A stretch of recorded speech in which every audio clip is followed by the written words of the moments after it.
Comenzamos con el análisis de la unidad 6 del programa de Derecho de Daños, donde analizaremos las relaciones entre la acción civil y la acción penal.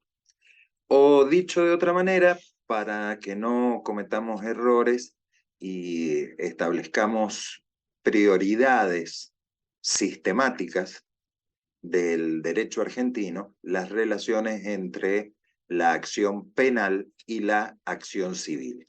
Bueno, como es costumbre, ya sabemos que lo primero que se presenta en el desarrollo de las unidades son justamente los contenidos temáticos, la enunciación de los contenidos temáticos.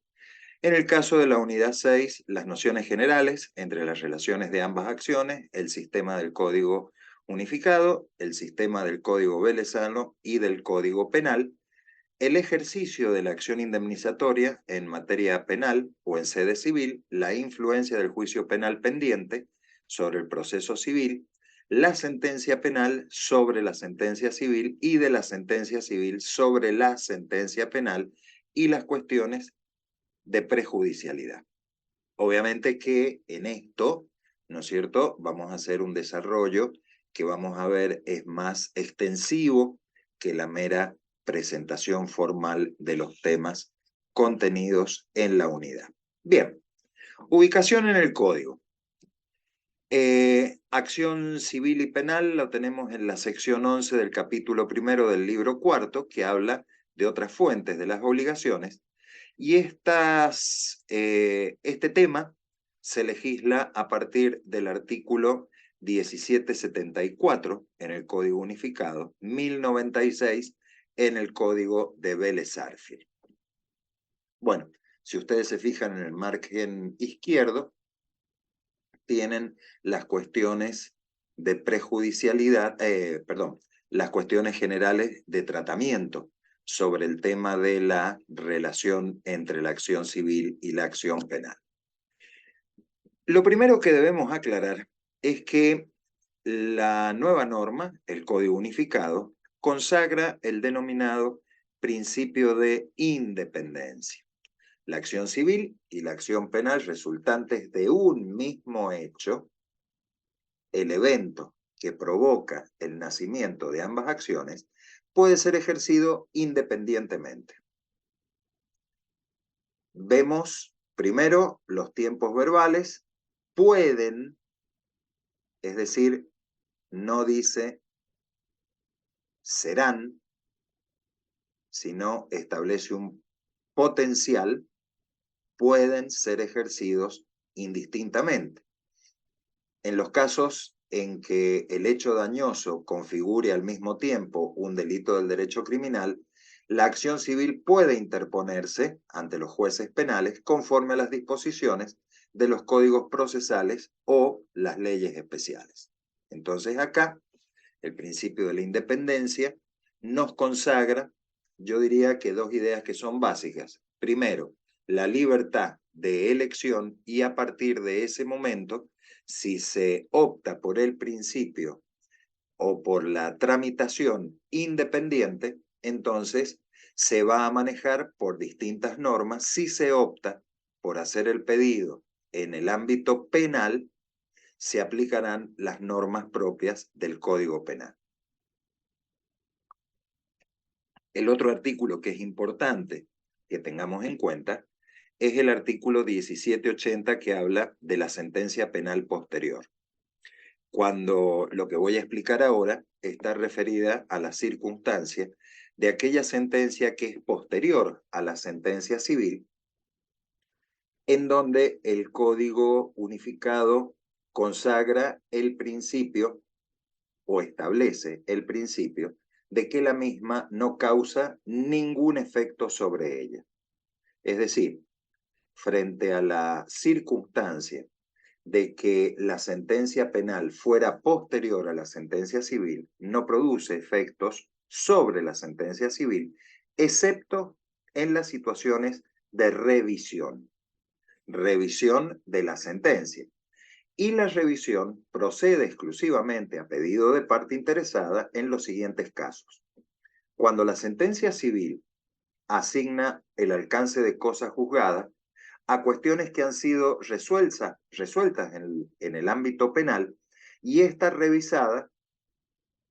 estas cuestiones han sido revisadas, salvo que derive de un cambio de legislación. Es decir, acá estamos ante la circunstancia de que la sentencia civil hace una determinación sobre cosas resueltas, sustanciadas en el proceso, resueltas y que tienen cosa juzgada en sentido material, y que después la sentencia penal es revisada respecto de esas cuestiones. Bueno, en principio, la situación que se plantearía acá es que cuando se produce esta circunstancia, puede modificarse la sentencia civil, salvo en el caso que derive de un cambio de legislación, y lo que antes era delito ahora tiene una pena menor o está exento de penalidad. La segunda cuestión es la que prevé el artículo 1775, inciso C, que determina la situación o la circunstancia de aquel que fue juzgado responsable en sede civil y después es absuelto en sede criminal por inexistencia del hecho en el que se funda la condena civil o por no ser el autor. Y después otros supuestos de ley, ¿no es cierto?, otros casos previstos en la ley. Este segundo apartado resulta bastante interesante porque nos permite abrir una idea que es esencial en este tema, y es que cuando nosotros hablamos del hecho del cual nacen, el evento dañoso del cual nacen dos acciones, supongamos el caso de un accidente de tránsito donde se producen lesiones o la muerte de uno de los conductores. Nace obviamente una acción civil, nace obviamente una acción penal. Es el mismo hecho, son distintas acciones, pero acá tenemos que tener presente que lo que se persigue, ya lo vamos a ver más adelante, en el desarrollo de esta unidad, son intereses jurídicos distintos. Esto, por favor, es una cuestión esencial y no debe olvidarse. Desde el punto de vista civil, se busca la determinación de los daños y la responsabilidad sobreviniente después de haber seguido el camino que nosotros ya conocemos de determinación de los factores de atribución de la responsabilidad, para que se obtenga la obligación emergente que surge como consecuencia de la responsabilidad civil, es decir, la obligación de la reparación del daño producido. O dicho en términos técnicos, la reparación del daño sufrido por la víctima. Se persigue en el ámbito civil un interés privado. Cuando nosotros hablamos de la sentencia penal, el camino es completamente distinto y lo que se persigue es un interés público. La determinación de quién es materialmente el autor responsable del evento dañoso para castigarlo con las penas que correspondan de acuerdo a la tipificación del ordenamiento penal vigente. Es decir, se busca una verdad, la determinación de una verdad histórica acerca de los hechos que acontecieron y que terminaron produciendo, obviamente, el desenlace de la muerte, supongamos, del conductor.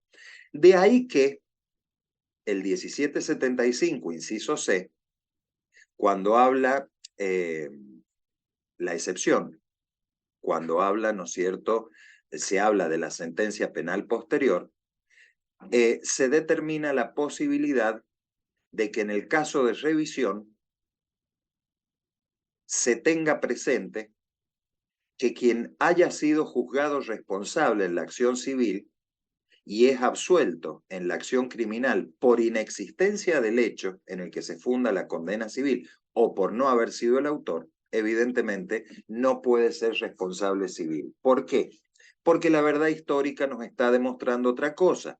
En materia penal ya se ha determinado que no existe autoría o que el hecho no ocurrió. Ejemplos, decenas.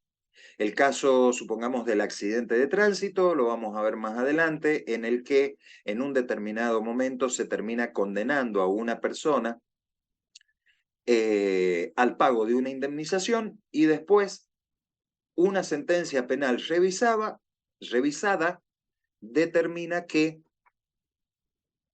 existe inexistencia del hecho. Es decir, no es que no se haya producido el evento dañoso, sino que no se ha producido con los partícipes que se mencionaron en la sentencia civil y que terminaron determinando la condena.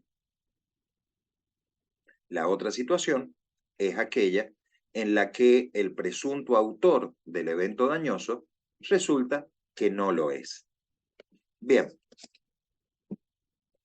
acá en el margen derecho superior les he puesto esta imagencita que me costó descargarla de internet, pero este es el Código Civil de Vélez Sarsfield. Este código es de 2014, en realidad los que yo tenía cuando yo estudiaba eran mucho más viejos, ¿no es cierto? 1986, 1985, y lo que era un clásico, Zavalía Editor.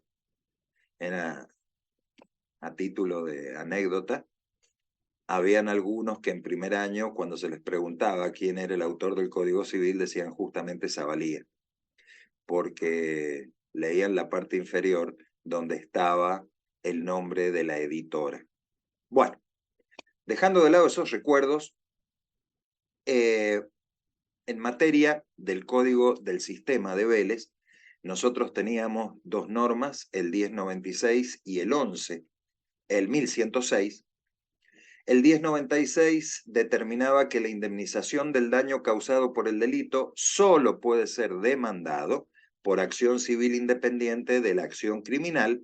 Acá estamos ante un sistema de independencia absoluta. Y el 1106 determinaba que cualquiera sea la sentencia posterior sobre la acción criminal, la sentencia anterior dada en juicio civil y pasada en autoridad de cosa juzgada, es decir, que tiene cosa juzgada en sentido material, conserva todos sus efectos. El Código Penal, acá ya nos vamos a adelantar, estas dos normas eran las que yo en su momento conocía, las que después se han aplicado durante años, a pesar, teniendo en cuenta incluso la evolución de la jurisprudencia, pero llegamos al año 1999, la ley 25.188, modificatoria del Código Penal, determina la sustitución del artículo 29 por un nuevo artículo 29.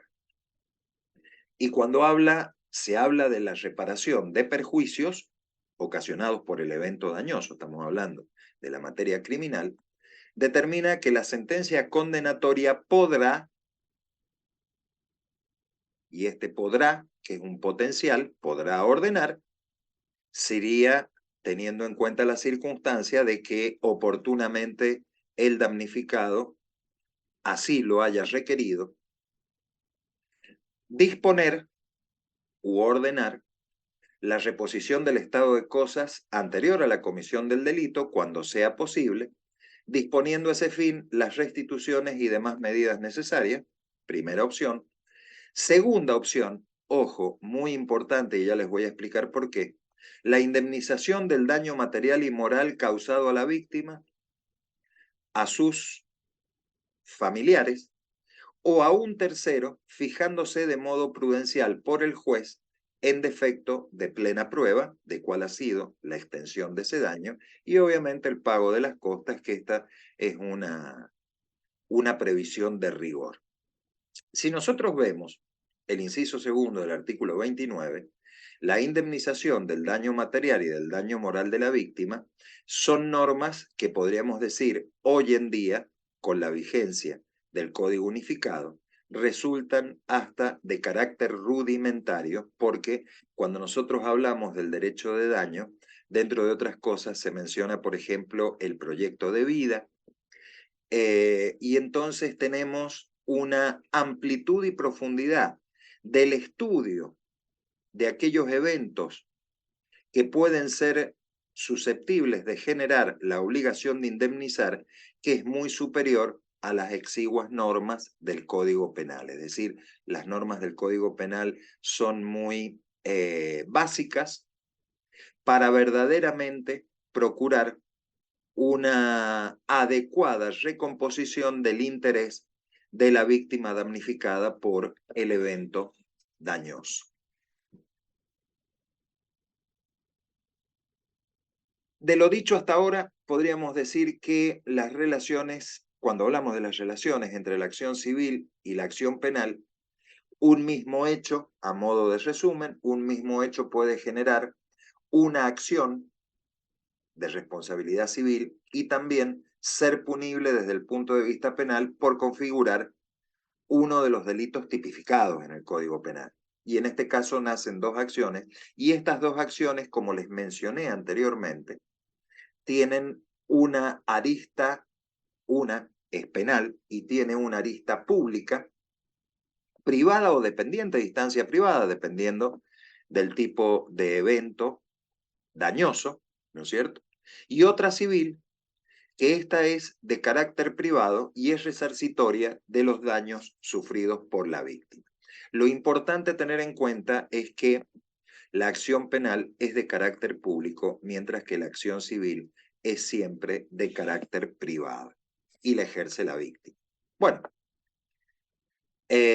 un poco lo que estábamos mencionando en los comentarios anteriores, si nosotros vemos la acción penal, lo que busca es la aplicación de una pena a quien ha cometido un delito, es ejercida en sede penal y obviamente ciertos delitos el damnificado puede ejercer la querella, que también persigue la aplicación de la pena.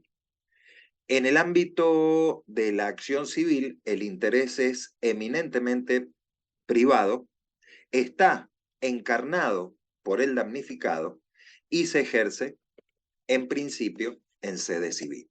Bueno, distintos supuestos de eventos dañosos, únicos eventos dañosos de los cuales nacerán las dos acciones, la acción civil y la acción penal, y los sistemas posibles.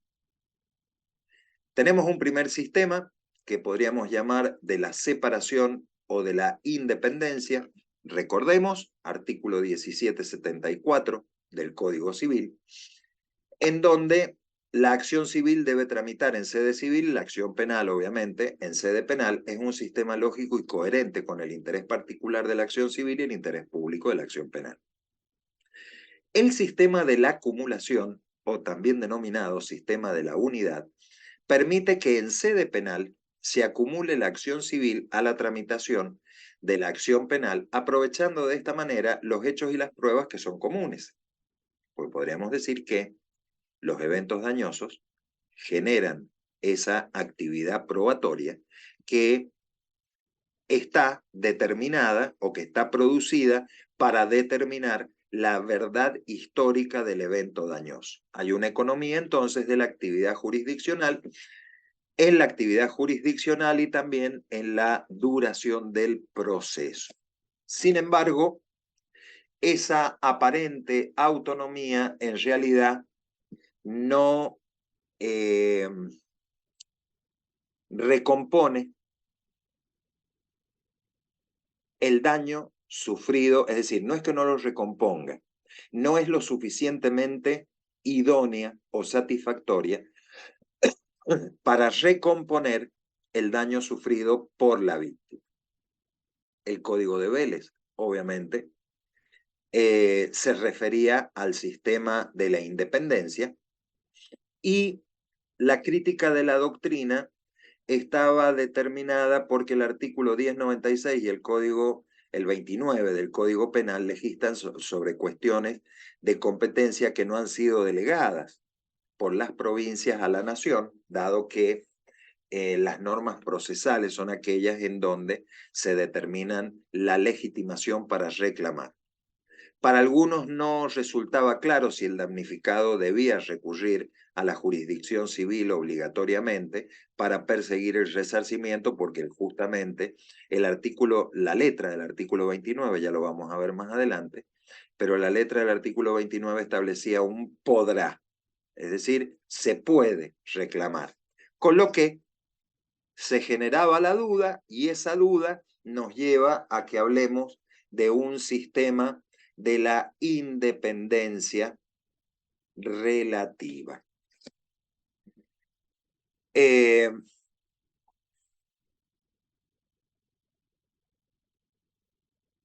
nuestro ordenamiento jurídico, el artículo 29 del Código Penal establece,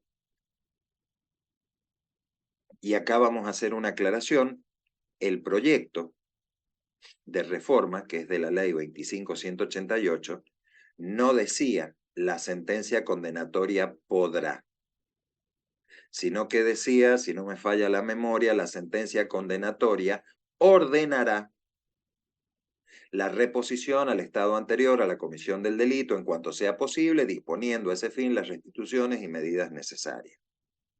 La sanción del artículo 29 del Código Penal determina entonces un sistema de independencia relativa al permitir esto de podrá, el juez penal podrá avanzar en la reparación de los daños y perjuicios. Es más, el inciso segundo del 29 habla de la indemnización del daño material y moral causado a la víctima, a su familia o a un tercero, fijándose un monto prudencialmente por el juez en defecto de plena prueba. Si nosotros vemos esta segunda parte a la luz de todo el derecho de daño que nosotros hemos estudiado, los presupuestos para establecer la responsabilidad, las consecuencias de las cuales responde el autor del evento dañoso, consecuencias inmediatas, mediatas previsibles, nos determinan que esta norma es cuanto menos insuficiente. En alguna medida es muy importante, fíjese, el pensamiento que había con el Código Penal en el Código de los Autores de Derecho Penal, ¿no es cierto?, cuando se sanciona el Código Penal allá por el año 1920, decía, la sentencia penal debe sancionar al delincuente y reparar a la víctima del delito. Ambas cosas satisfacen el interés social. De ahí nacía este sistema de la acumulación en virtud de lo previsto en el artículo 29, que después es modificado en 1999 y mantiene también este sistema que ahora podríamos llamar, medio como para no equivocarnos, de la acumulación relativa. Porque así como puede, y es una opción, la parte damnificada puede ocurrir a la sede civil para hacer la reclamación en forma independiente. Muy bien.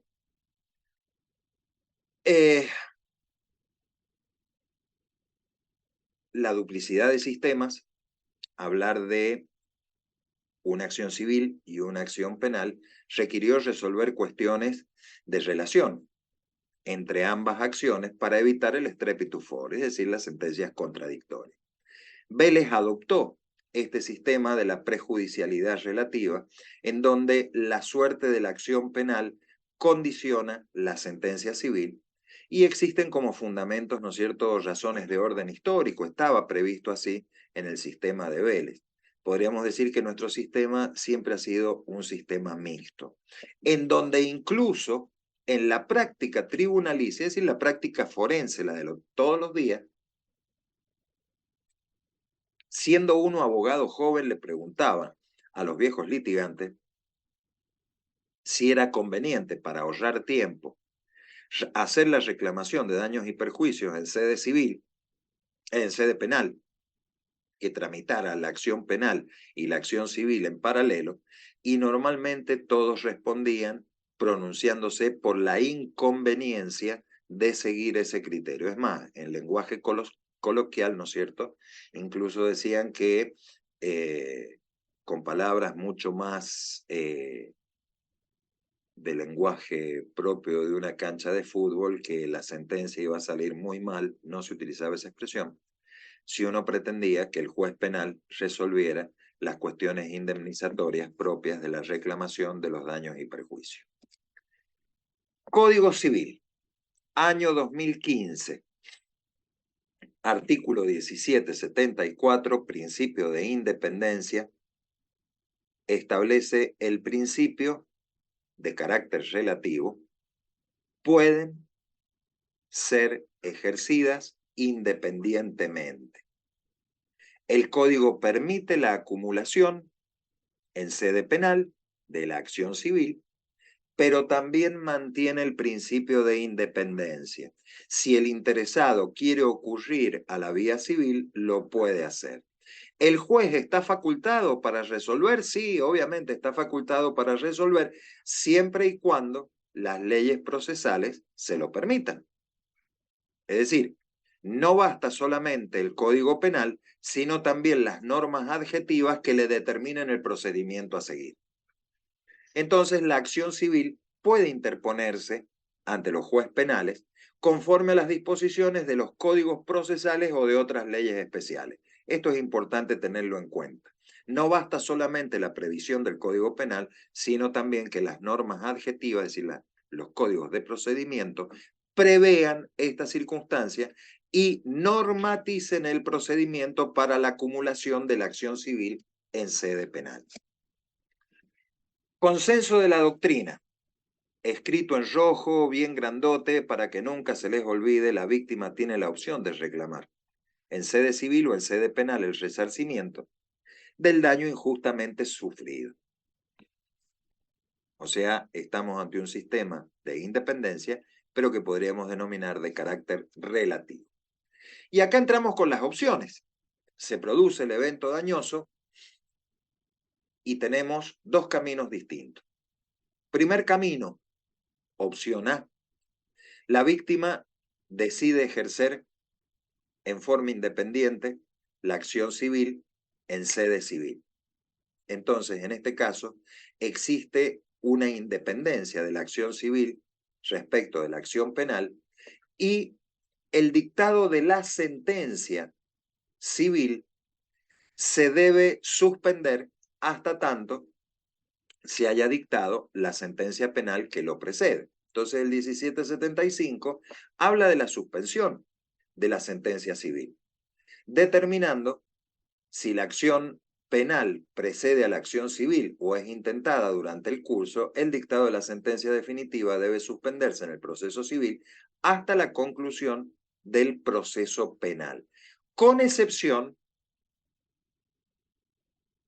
de algunas circunstancias en las que se podría violentar la garantía de defensa en juicio. Por ejemplo, si hay causas de extinción de la acción penal, si la dilación en el procedimiento provoca en los hechos una frustración efectiva del derecho del indemnizado o de la víctima que quiere ser que ha sido injustamente dañada, o cuando la acción civil por la reparación del daño está fundada en un factor objetivo de responsabilidad, porque en ese caso es irrelevante el pronunciamiento de la acción penal.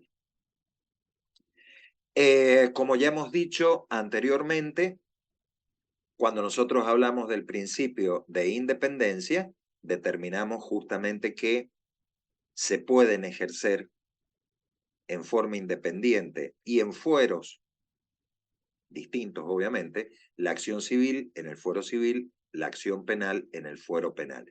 Y recordar que el artículo 1780 habla de la sentencia penal posterior a la sentencia civil, en cuyo caso la sentencia posterior no afecta a la sentencia penal posterior, no afecta a la sentencia civil, excepto en los casos de revisión.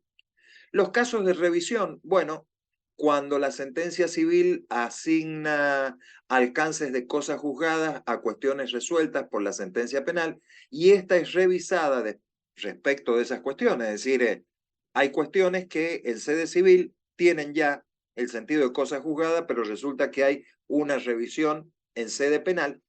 En este caso, la sentencia penal revisada puede influir sobre la sentencia civil, salvo las situaciones, obviamente, que deriven de un cambio de legislación.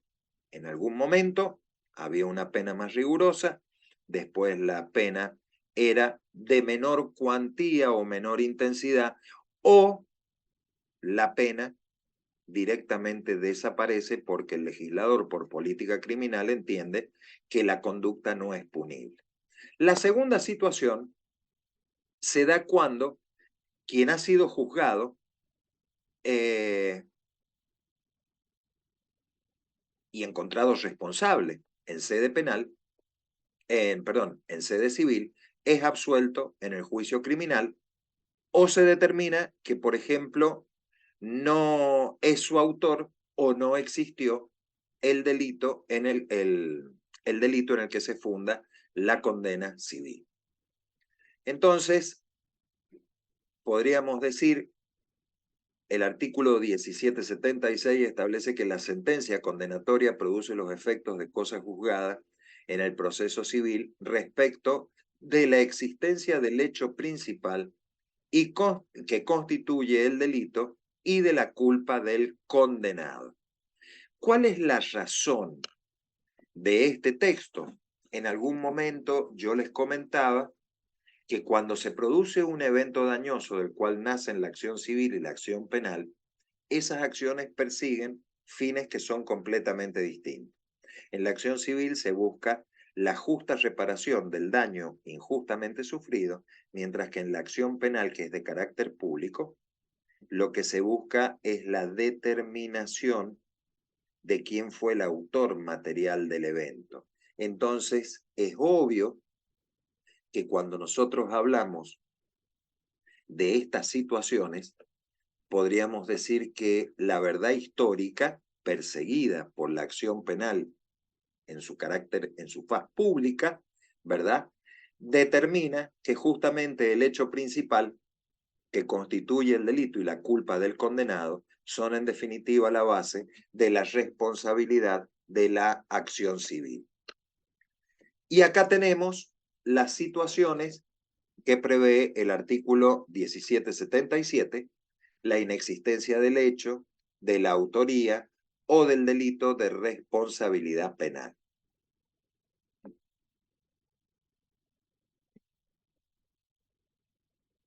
El 1780, ya lo hemos visto, las situaciones de revisión, es decir, la sentencia penal no afecta, no invade la sentencia civil, salvo que hubiera una situación de revisión de la sentencia penal que pueda afectar aquella sentencia civil. Y acá tenemos los ejemplos, habíamos visto antes la situación, por ejemplo, si el condenado demuestra que no fue él quien cometió el delito, o que el delito en realidad no existió, entonces es lógico que estoy destruyendo el sustento fáctico de la responsabilidad civil porque estoy en sede civil habiendo establecido la obligación de indemnizar a alguien que no produjo el evento dañoso. Los casos de revisión penal se caracterizan porque ha habido una sentencia penal condenatoria que luego es dejada sin efecto por muy excepcionales razones. Por ejemplo, los hechos establecidos como fundamento de la condena son inconciliables con los establecidos en la sentencia penal irrevocable. La sentencia está fundada en prueba documental o testifical cuya falsedad ha sido declarada en un fallo posterior, que es irrevocable. La sentencia condenatoria es pronunciada por prevaricato, es decir, cuando se falla en contra de lo que establece la ley por cohecho. Cohecho es la situación de la gratificación, la coima del funcionario, que puede ser judicial o particular, ¿verdad? O también por algún otro delito.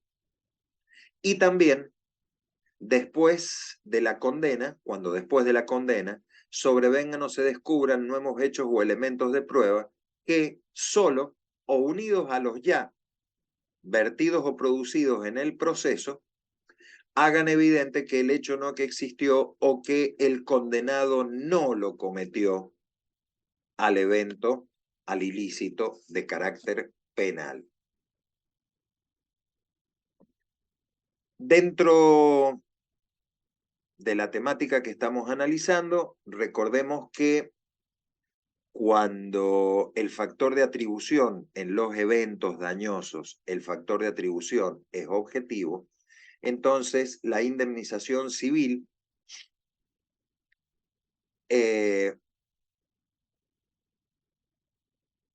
la sentencia penal puede influir sobre la indemnización civil cuando se determina la inexistencia del hecho o la falta de autoría. Únicamente.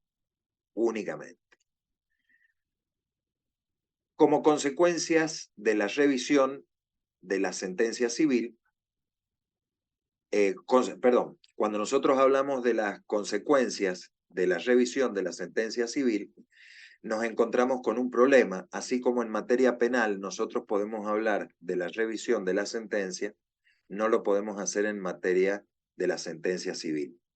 ¿Qué podríamos decir entonces? Bueno, que cuando se produce la nulidad de la sentencia civil, debe entenderse que el fallo cae en todos sus aspectos. El otro efecto lógico derivado de la nulidad es la repetición de lo pagado y el levantamiento de aquellas medidas cautelares que se hubieran trabado con motivo de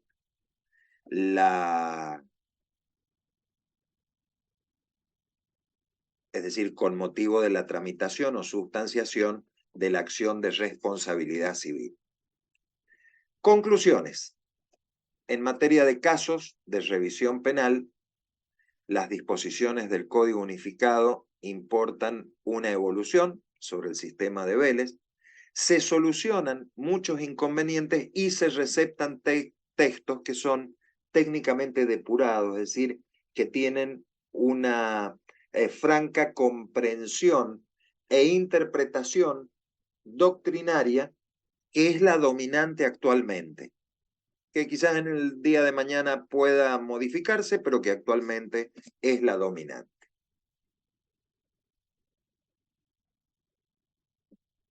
Prejudicialidad. Cuando hablamos de prejudicialidad, recordemos que estamos hablando de la relación entre la acción civil y la acción penal, es la prioridad de la jurisdicción penal. Prejudicialidad importa no imposibilidad de realizar el juicio civil, sino suspensión del dictado de la sentencia civil. Si la acción penal precede a la acción civil o es intentada durante su curso, el dictado de la sentencia definitiva debe suspenderse en el proceso civil hasta la conclusión del proceso penal, excepto algunas circunstancias que están previstas, como es, por ejemplo, cuando median causas de extinción penal, si la dilación del procedimiento termina perjudicando a la víctima del proceso que no recibe su justificada indemnización por el daño sufrido, en cuyo caso se está violando su defensa en juicio, o si la acción civil está fundada en un factor objetivo de responsabilidad, porque en ese caso el factor objetivo de responsabilidad presume justamente la situación de la autoría con independencia de que efectivamente se haya realizado o no. La única situación en la que yo podría modificar el factor objetivo, voy a volver hacia atrás, es cuando determinada o establecida desde el punto de vista civil la obligación de resarcir, después, en materia penal, se determina la inexistencia del hecho o la falta de autoría. Muy bien. Tenemos entonces una prelación. Esta prelación implica una preferencia de la justicia penal que tiene por finalidad evitar sentencias contradictorias. Acá tenemos una situación de racionalismo jurídico, porque es obvio que aquello que es contrario a derecho en materia penal también debe seguir la misma suerte en sede civil, aunque sea bajo principios que son distintos. No puede el juez penal determinar la culpabilidad y el juez civil exonerar de responsabilidad. Bien, levantamiento de la suspensión. El 1775, que lo hemos visto recién, supone primero una ampliación de causas en las que no es necesario cumplir con la prejudicialidad cuando hay causas de extinción de la acción penal.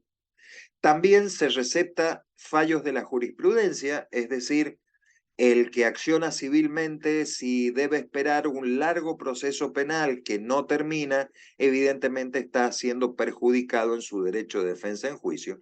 Y hay una novedad, que es justamente la situación de la responsabilidad objetiva, que es una novedad que es lógica. Es decir, la acción civil por reparación de daños, si está fundada en un factor objetivo de responsabilidad, no tiene por qué esperar a la acción penal. Y si hubiera revisión de la acción penal, la única circunstancia en la que se modifica la acción civil, esto que les quede bien en claro, es cuando se determina la inexistencia del hecho ilícito o la inexistencia de la autoría. Bueno,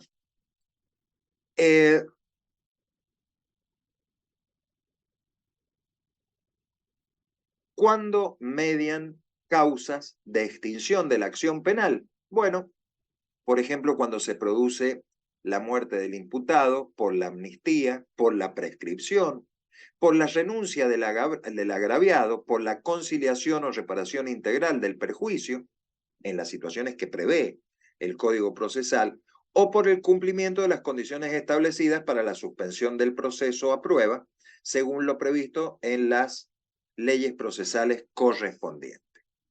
Primera situación, novedad, se incluye, se amplían las causas en las que no se debe, en las que no rige este principio de la prejudicialidad. Si la situación fuera de la dilación manifiesta, es decir, la demora manifiesta, se consagra una solución doctrinaria y jurisprudencial, y es que la dilación irrazonable del proceso penal, si mantiene impuesto el deber legal de la prejudicialidad, termina desvirtuando el derecho de defensa en juicio de la víctima que está reclamando la indemnización.